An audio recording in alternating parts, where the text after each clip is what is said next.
Hello everyone, my name is Madhud Gupta. This is the next lecture in our budget economic survey series, जिसमें हम बात करेंगे और आगे पिछली दो क्लासेस में हमने बात करी थी मर्केंडाइज इंपोर्ट की और मर्केंडाइज एक्सपोर्ट की। इस पर्टिकुलर वीडियो में हम बात करने वाले हैं सर्विसेज इंपोर्ट और सर्विसेज एक्सपोर्ट की, जो पूरा करेगा हमारा ट्रेड के चार कंपोनेंट्स मैंने आपको बताए थे, merchandise import, merchandise export, service import, service export. दो चीज़ें हो चुकी, दो आज वाले लेक्चर में करने वाले हैं। आगे बढ़ने से पहले काफ़ी सारे प्लस कोर्सेज मेरे अनअकैडमी प्लस पे आ रहे हैं। इकोनॉमी का क्रैश कोर्स अभी रिसेंटली स्टार्ट हुआ है, साइंस एंड टेक का क्रैश कोर्स स्टार्ट होने वाला है। इसके अलावा मॉडर्न हिस्ट्री के ऊपर फुल फ्लेजेड कोर्स आ रहा है 16 जून से। इंटरनेशनल रिलेशंस के ऊपर फुल फ्लेजेड कोर्स आ रहा है 1 जून से। 1 जून इकोनॉमी के ऊपर फुल फ्लेजेड कोर्स आ रहा है फर्स्ट वीक ऑफ जुलाई में, जुलाई के फर्स्ट वीक में। करंट अफेयर्स के ऊपर फुल फ्लेजेड कोर्स आ रहा है जुलाई में ही। Live and exclusive only on Unacademy plus. मेरे कोर्सेज कहीं और अवेलेबल नहीं है, सिर्फ और सिर्फ अनअकैडमी पे अवेलेबल है। So you can use my referral code Madhud Gupta to subscribe to Unacademy plus. ये रेफरल कोड यूज करेंगे तो आपको 10% डिस्काउंट मिलेगा and you'll get access to all the live and recorded classes by all the educators under the UPSC category. So do use this referral code to subscribe to Unacademy plus. तो हम merchandise export देख चुके हैं, merchandise import देख चुके हैं, services export अब हमारे को देखना है। Now services is one sector that is the strength of India. Services एक ऐसा सेक्टर है जो इंडिया की स्ट्रेंथ है। हमने देखा कि जो हमारे मर्केंडाइज इंपोर्ट्स हैं वो ज़्यादा हैं और जो हमारे मर्केंडाइज एक्सपोर्ट्स हैं वो कम हैं। मर्केंडाइज इंपोर्ट्स हमारे ज़्यादा हैं, एक्सपोर्ट्स कम है। मतलब कि मर्केंडाइज गुड्स के डोमेन में इंडिया इंपोर्ट ज़्यादा करता है। गुड्स के डोमेन में इंडिया जो है इंपोर्ट ज़्यादा करता है। लेकिन अगर हम सर्विसेज की बात करें तो इंडिया में सर्विस एक्सपोर्ट ज़्यादा है और सर्विस इंपोर्ट कम है। मतलब कि सर्विसेज एक ऐसा सेक्टर है जो हमारे को बाहर की दुनिया से ज़्यादा लिंक करता है इन अ वे कि हमारा जो सर्विस एक्सपोर्ट है that helps us to earn dollars. जो डॉलर्स इंडिया में एंटर हो रहे हैं, जो डॉलर्स इंडिया में आ रहे हैं, उसमें सर्विसेज एक्सपोर्ट का एक बहुत बड़ा रोल है। क्यों? मैंने आपको बताया था कि जब भी हम कुछ एक्सपोर्ट करते हैं तो डॉलर जो है वो इंडिया में आता है। तो जब सर्विस एक्सपोर्ट करेंगे मतलब कि इन्फोसिस, टीसीएस जैसी कंपनियां यूएस की कंपनीज को सर्विसेज प्रोवाइड करेंगी, आईटी सर्विसेज एंड ऑल। उसके अलावा इंडिया की बैंकिंग सर्विसेज, फाइनेंशियल कंपनीज अलग अलग फाइनेंस की सर्विसेज प्रोवाइड करेंगी ऑस्ट्रेलिया, यूके की कंपनीज को। तो फिर सर्विसेज एक्सपोर्ट माना जाता है। मतलब कि इंडिया में डॉलर आ रहा है, राइट। तो इंडिया में इन चार कंपोनेंट्स में से जो सबसे पॉजिटिव एस्पेक्ट है हमारा वो है सर्विसेज एक्सपोर्ट का। सर्विसेज एक्सपोर्ट की वजह से हमारी इकोनॉमी में डॉलर आता है that helps us to reduce the current account deficit.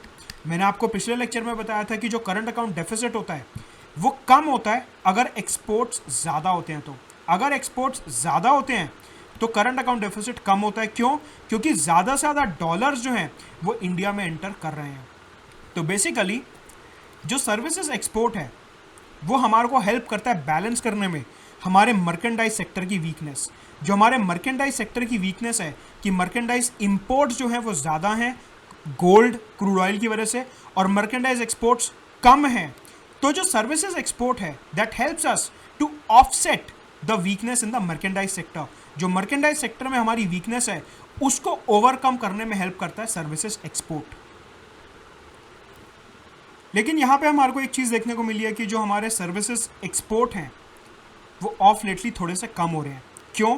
आपको पता होगा कि बाहर दुनिया में ट्रेड वॉर चल रही थी पहले यूएस और चाइना की, और फिर उसके बाद कोरोना की वजह से लॉकडाउन आ गया तो दुनिया में ट्रेड कम हो रहा है। अब सीधी सी एक बात समझो आप, अगर यूएस की कोई कंपनी है जो इन्फोसिस, टीसीएस से आईटी सर्विसेज ले रही है, अगर उसका बिजनेस ही नहीं चलेगा तो वो आईटी सर्विसेज लेगी क्यों, राइट। तो पहले तो चाइना और यूएस के ट्रेड कॉन्फ्लिक्ट की वजह से और अब कोरोना की वजह से सर्विसेज का जो एक्सपोर्ट है थोड़ा सा इंपैक्ट हुआ है। मतलब कि जो टीसीएस, इन्फोसिस जैसी कंपनियां हैं, टेक महिंद्रा, एलएनटी, इन्फोटेक जैसी कंपनियां हैं, इनका कहीं ना कहीं सर्विसेज का जो एक्सपोर्ट है वो इंपैक्ट हुआ है। और ये हमारे को इकोनॉमिक सर्वे का डेटा शो करता है।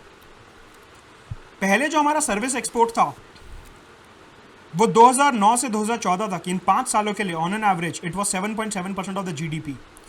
2014 से 2019 थोड़ा सा कम हुआ, 7.5% of the GDP.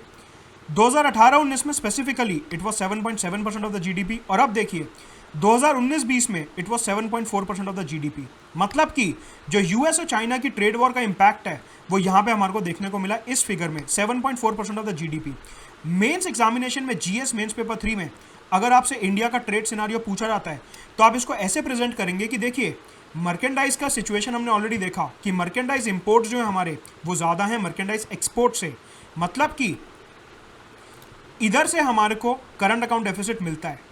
Services export हमारे शुरू से स्ट्रांग रहे हैं जो हमारे को करंट अकाउंट डेफिसिट कम करने में हेल्प करते हैं, लेकिन ऑफ लेटली सर्विसेज एक्सपोर्ट भी कम हो रहे हैं। इसका मतलब सर्विसेज एक्सपोर्ट कम होने की वजह से करंट अकाउंट डेफिसिट बढ़ सकता है। That can lead to rupee depreciation, that can lead to currency depreciation. तो ये वाला जो पॉइंट है ये आप मेंस में मेंशन करेंगे कि सर्विसेज एक्सपोर्ट कम होने की वजह से हमारा रूपी डेप्रिसिएशन हो सकता है, दैट में have an adverse impact over the Indian economy. बहुत इंपॉर्टेंट एनालिसिस है क्योंकि सर्विसेज हमारा स्ट्रॉन्ग पॉइंट रहा है शुरू से। अब एक ग्राफ और देखते हैं जो इकोनॉमिक सर्वे हमारे को दिखाता है, service export minus service import. Service export में कितना पैसा आया माइनस सर्विस इंपोर्ट में कितने डॉलर बाहर गए। बेसिकली नेट सर्विसेज का ये ग्राफ प्लॉट किया गया है। नेट सर्विसेज एग्जाम में दो तरीके से क्वेश्चन आ सकता है। एक तरीके से पूछेंगे service export minus service import, ये तो हो गया एक तरीका। दूसरा तरीका क्या हो गया, नेट सर्विसेज। मतलब एक जगह वो बोल सकता है service export minus service import के बारे में लिखो, या फिर वो सिंपली बोल सकता है कि नेट सर्विसेज के बारे में लिखो। जो भी आएगा एनालिसिस सेम रहेगा, बस क्वेश्चन की लैंग्वेज चेंज हो सकती है थोड़ी। इनिशियली हमारा नेट सर्विसेज अगर आप देखोगे तो यूजुअली 3.5% के ऊपर ही रहा है यहां तक, उसके बाद 3% के ऑलमोस्ट ऊपर रहा है। लेकिन 2019-20 में हमारा जो नेट सर्विस है वो 2.9% रहा है। यहां पे माइनस नहीं लिखा कहीं पे भी, इसका मतलब ये सब पॉजिटिव है। पॉजिटिव का मतलब सर्विस एक्सपोर्ट ज़्यादा है, सर्विस इंपोर्ट कम है। इसका मतलब over the period of time अगर हम देखें तो जो हमारा नेट सर्विसेज है वो डिक्लाइन हुआ है, which is a cause of concern. हमारे को यहाँ पे ये सोचना होगा कि जो हमारा सर्विस एक्सपोर्ट कम हो रहा है वो क्यों कम हो रहा है, किस तरीके से मॉडर्नाइजेशन ऑफ इंडस्ट्री किया जा सकता है, और ग्लोबल स्लोडाउन, ग्लोबलाइजेशन, उसका ये नेगेटिव इंपैक्ट भी काउंट होगा कि अगर दुनिया में स्लोडाउन है तो हमारी इंडस्ट्री पे ऑटोमेटिकली स्लोडाउन आ जाएगा। तो ये एक ग्लोबलाइजेशन का नेगेटिव इंपैक्ट भी आप शो कर सकते हो। एसए में काफ़ी काम आ सकता है ये डेटा, राइट। अब भारत सरकार जो है वो एक रेशियो पे फोकस करती है, क्या, and that ratio is net services to merchandise trade deficit.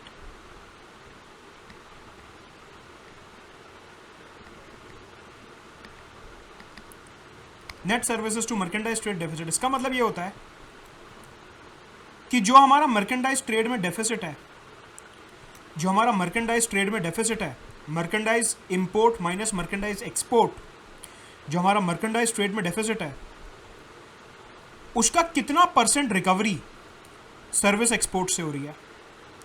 कि मतलब कि अगर मर्केंडाइज ट्रेड डेफिसिट की वजह से हमारे $100 देश के बाहर जा रहे हैं तो नेट सर्विस एक्सपोर्ट की वजह से कितने डॉलर देश के अंदर आ रहे हैं, लाइक दैट।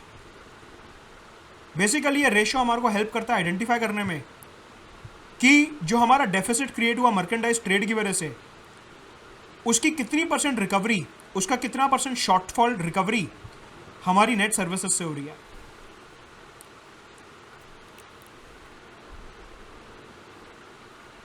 दो 2011-12 में this recovery rate was around 34.7%। मतलब कि अगर हमारा मर्केंडाइज ट्रेड डेफिसिट 100 रुपये का है तो हमारा नेट सर्विस एक्सपोर्ट 34.7 रुपीज़ का था। ये अगर हमारा मर्केंडाइज ट्रेड डेफिसिट है तो ये हमारा नेट सर्विस एक्सपोर्ट था। मतलब कि अगर 100 रुपये नेट हमारे देश से बाहर जा रहे हैं गुड्स और मर्केंडाइज की वजह से, तो $34.7 नेट देश में आ रहे हैं सर्विसेज की वजह से। मतलब कि गुड्स की वजह से जो शॉर्टफॉल है उसकी कितने परसेंट रिकवरी सर्विसेज हमारी करवा रहा है, ये दिखाता है ratio. Over the period of time ये रेशियो काफ़ी इंप्रूव हुआ और देखिए 2016-17 में इट रीच्ड एट अबाउट 63.8। इसका दो कारण है। एक कारण ये कि सर्विसेज एक्सपोर्ट इंक्रीज हुआ, और साथ के साथ क्रूड ऑयल के प्राइसेस काफ़ी कम हुए। क्योंकि क्रूड ऑयल के प्राइसेस कम हुए तो जो मर्केंडाइज ट्रेड डेफिसिट था वो काफ़ी कम हुआ, जिसकी वजह से ये रिकवरी रेट बढ़ गया। तो दो कारण आपको ध्यान रखने की, जो हमारा net services to trade deficit का रेशियो है ये इंप्रूव इसलिए हुआ क्योंकि एक तो सर्विसेज के एक्सपोर्ट बढ़े over the period of time, और जो क्रूड ऑयल के प्राइसेस थे वो काफ़ी ज़्यादा कम हुए। अब आप ये देखिए 3 साल में 63.8% से हम वापस आ गए 46% पे। ये हमारे को क्या दिखा रहा है कि सर्विसेज एक्सपोर्ट हमारे कम हुए हैं। और इस वाले ग्राफ में भी मैंने आपको सेम चीज़ दिखाई थी, इस वाले टेबल में, कि सर्विसेज एक्सपोर्ट जो हमारे वो काफ़ी कम हुआ है। तो अगेन आपको ये रेशियो ध्यान रखना है। कौन सा ratio? Net services to merchandise trade deficit. Prelims और मेंस दोनों ही जगह ये काम आ सकता है, सीधा स्ट्रेट फॉरवर्ड क्वेश्चन बन सकता है। तो आपको ध्यान रखना है कि देखिए अगर 2011 से कंपेयर करें तो हमारा ये रेशियो इंप्रूव हुआ है, लेकिन अगर 2016 से कंपेयर करें तो ये कम हुआ है। मतलब कि 2016 के कंपैरिजन में जो हमारी सर्विसेज एक्सपोर्ट है वो काफ़ी डिक्लाइन हुए हैं, काफ़ी कम हुए हैं। ना इकोनॉमिक सर्वे शोज की जो हमारे सर्विसेज एक्सपोर्ट हो रहे हैं, सबसे ज़्यादा सर्विस एक्सपोर्ट हमारा हो रहा है सॉफ्टवेयर इंडस्ट्री में। Infosys, TCS, Tech Mahindra, L and T Infotech. 40 से 45% जो हमारा एक्सपोर्ट है सर्विसेज में वो सर्विस इंडस्ट्री का, सॉफ्टवेयर इंडस्ट्री का है। देन बिजनेस सर्विसेज, जो कंसल्टेंसी सर्विसेज होती हैं बिजनेस रिलेटेड, चार्टर्ड अकाउंटेंसी की एंड ऑल, 18 to 20% वो है। 11 से 14% ट्रैवल सर्विसेज और 9 से 11% ट्रांसपोर्टेशन सर्विसेज। ट्रांसपोर्टेशन मतलब शिपमेंट, एयर फ्लाइट्स, कार्गो वगैरह ये सब। तो ये ऑर्डर आपको ध्यान रखना है, प्री और मेंस दोनों जगह काम आएगा ये ऑर्डर, कि हमारी जो सर्विस इंडस्ट्री है वो बूम पे क्यों है, मतलब कि हमारे जो सर्विसेज एक्सपोर्ट हैं वो ज़्यादा क्यों हैं। सबसे बड़ा कारण software industry, then business services, travel और ट्रांसपोर्टेशन। यहाँ पे आपको एक चीज़ ध्यान रखनी है कि यहाँ पे मेडिकल सर्विसेज का मेंशन नहीं है। इंडिया के पास काफ़ी ज़्यादा पोटेंशियल है मेडिकल और एजुकेशन सर्विसेज में इमर्ज होने का, बेस्ट क्वालिटी हेल्थ केयर और एजुकेशन प्रोवाइड करने का। तो अगर आपसे हेल्थ और एजुकेशन रिलेटेड मेंस में या इंटरव्यू में कुछ पूछा जाता है तो आप लिखेंगे कि देखिए अगर हम अपने टॉप सर्विस एक्सपोर्ट्स देखें तो उसमें क्या आता है, सॉफ्टवेयर आता है, बिजनेस आता है, ट्रांसपोर्टेशन आता है, ट्रैवल आता है, लेकिन हेल्थ और एजुकेशन का उसमें नाम ही नहीं है। इसका मतलब हम अपने हेल्थ और एजुकेशन सेक्टर को प्रमोट कर सकते हैं क्योंकि हमारे यहाँ यूथ काफ़ी ज़्यादा इंटेलिजेंट है, काफ़ी ज़्यादा प्रोडक्टिव है, तो हम उनको बेस्ट क्वालिटी एजुकेशन और हेल्थ सर्विसेज प्रोवाइड करके इन दो डोमेन्स को प्रमोट कर सकते हैं।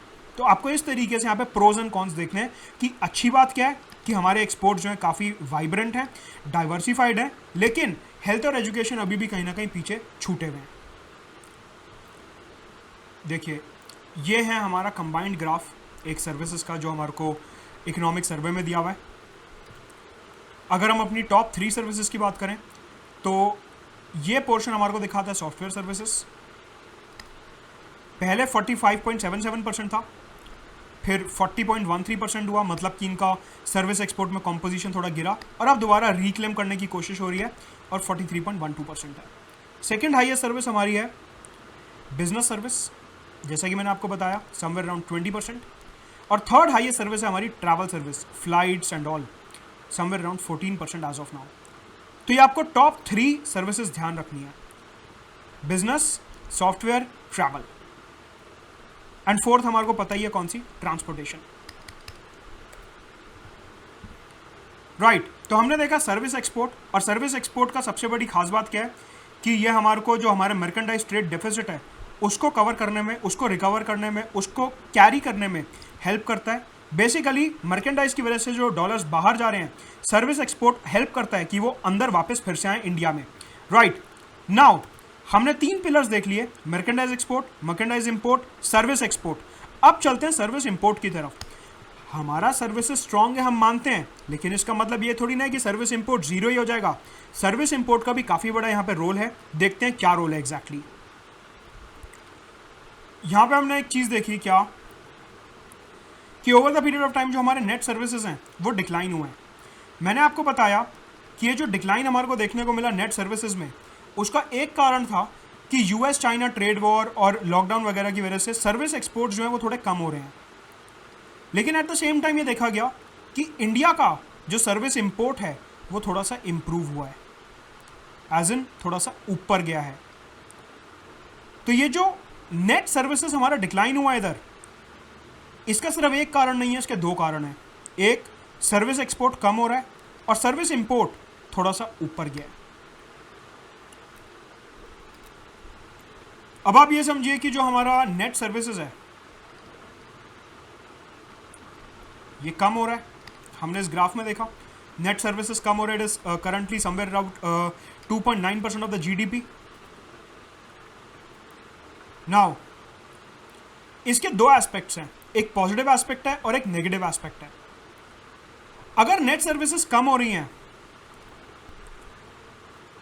तो इसका मतलब यह है कि जो हमारा करंट अकाउंट डेफिसिट है वो इंक्रीज हो सकता है, कि हम सर्विस एक्सपोर्ट कम कर रहे हैं और सर्विस इंपोर्ट ज़्यादा कर रहे हैं। इसका मतलब करंट अकाउंट डेफिसिट जो है वो इंक्रीज हो सकता है। मतलब कि डॉलर का जो आउटफ्लो है, जो डॉलर का आउटफ्लो है वो इंक्रीज हो सकता है। मतलब कि रुपी डेप्रिसिएशन यहां पे हो सकता है। It may lead to rupee depreciation, right. एक बात हो गई है, जब मैं मर्केंडाइज इंपोर्ट की बात कर रहा था मैंने आपको यह दिखाया कि मर्केंडाइज इंपोर्ट में हम petroleum, oil, lubricants, gold, machinery, metals, heavy industry, ये सारे कंपोनेंट्स जो हैं इंपोर्ट करते हैं। मतलब हैवी इंडस्ट्रीज़ में जो जो पार्ट्स लगते हैं, मशीनरी लगती है, टेक्नोलॉजी लगती है, अलग अलग सामान लगता है, वो सब हम इंपोर्ट करते हैं, which is a good thing. अगर हम मर्केंडाइज इंपोर्ट कर रहे हैं तो वो हमारे को दिखाता है कि कहीं ना कहीं इंडिया में इंडस्ट्रियल डेवलपमेंट हो रही है। इकोनॉमिक सर्वे सेम लॉजिक देता है सर्विस इंपोर्ट का, कि अगर हम सर्विसेज इंपोर्ट कर रहे हैं थोड़ी बहुत, तो हमारे को ये दिखाता है कि कहीं ना कहीं इंडिया में इंडस्ट्री एक्सपैंड कर रही है, हमारे को और ज़्यादा सर्विसेज की ज़रूरत है, and that is why we had to move towards service import. तो ये सर्विस इंपोर्ट जो इंक्रीज हुआ, इसका नेगेटिव भी और इसका पॉजिटिव भी है। नेगेटिव हमने देख लिया करंट अकाउंट डेफिसिट इंक्रीज होगा, पॉजिटिव हमने देख लिया कि it shows integration of the Indian economy with the global economy, and it also shows a rise in the expansion of the Indian economy, कि इंडियन इकोनॉमी जो है वो कहीं ना कहीं एक्सपैंड कर रही है, right. Now this graph shows कि सर्विसेज इंपोर्ट जो है हमारे वो over a period of time increase हुए हैं। देखिए पहले 4.2% था, 4.4, 4.2, 4 डिक्लाइन हो रहा था। अब देखिए दोबारा से रैम्पेंटली इंक्रीज हुआ and it has reached about 4.6% of the GDP. तो दिस ग्राफ शोज कि over the period of time पिछले 5 से 6 सालों में हमारा जो सर्विस इंपोर्ट है वो इंक्रीज हुआ है, and this graph shows it. Again इसका होलिस्टिक एनालिसिस हम कर चुके हैं, that why it is positive and why it is negative. अब ये सवाल उठता है, जैसे हमने देखा कि software industry, business, transportation, tourism, ये हमारे सर्विस एक्सपोर्ट्स थे। जो मैंने आपको 4 सबसे बड़े सर्विस एक्सपोर्ट्स दिखाए थे वो हमने देख लिए थे। अब हमारे सर्विस इंपोर्ट्स में क्या आता है, what constitutes our service imports. तो सबसे पहले बिजनेस सर्विसेज, आपको पता होगा KPMG, डेलॉयट, EY, PwC, ये सारी बिजनेस कंसल्टेंसी फर्म्स हैं जो इंडिया को बिजनेस कंसल्टेंसी प्रोवाइड करती हैं। फिर टूरिज्म, इंडियंस जो हैं वो फॉरेन अब्रॉड बहुत ज़्यादा जाते हैं टूरिज्म के लिए। ट्रांसपोर्टेशन, शिप्स वगैरह का ट्रांसपोर्टेशन, हमारा जो एक्सपोर्ट इंपोर्ट वगैरह होता है, हम दूसरी कंट्री से ट्रांसपोर्ट सर्विसेज ले रहे हैं, और ये सब। तो बिजनेस सर्विसेज, टूरिज्म और ट्रांसपोर्टेशन, ये हमारे सबसे ज़्यादा इंपोर्ट होने वाली सर्विसेज हैं। लेकिन सॉफ्टवेयर की अगर हम बात करें तो India still the global leader as far as the software industry is concern. हमारी सॉफ्टवेयर इंडस्ट्री जो है that is one of the biggest industries in the world, और सॉफ्टवेयर के टर्म्स में हम कुछ ज़्यादा खास इंपोर्ट नहीं करते, लेकिन बिजनेस सर्विसेज हम काफ़ी ज़्यादा इंपोर्ट करते हैं। टूरिज्म और ट्रांसपोर्टेशन, टूरिज्म सर्विसेज में राइज देखने को मिला इंपोर्ट में, क्योंकि काफ़ी लोग यूरोप, अमेरिका, जापान और इन सब जगहों पे घूमने जाते हैं, अब अलग अलग पर्पसेस से जाते हैं, इवन बिजनेस पर्पसेस से भी जाते हैं। सो इन सब की वजह से टूरिज्म सर्विसेज हम काफ़ी ज़्यादा इंपोर्ट कर रहे हैं। मतलब कि अगर आप मान लीजिए एयर इंडिया छोड़ के, जेट एयरवेज छोड़ के आप जो है कोई बाहर की एयरलाइन से ट्रैवल कर रहे हो, तो that will be considered as tourism import, service import, Malaysian airways and all. अगर आप बाहर की एयरलाइंस यूज कर रहे हो that will be counted as service import, right. नीचे डिस्क्रिप्शन बॉक्स में मेरा टेलीग्राम चैनल दिया है, do join that particular Telegram channel and also do subscribe to Unacademy Plus using my referral code. अगले video में बात करेंगे इंडिया WTO ट्रेड की, जो कि कल आने वाला है बहुत जल्द, and I try to wrap up the series as early as possible. Do use this referral code to subscribe to Unacademy plus.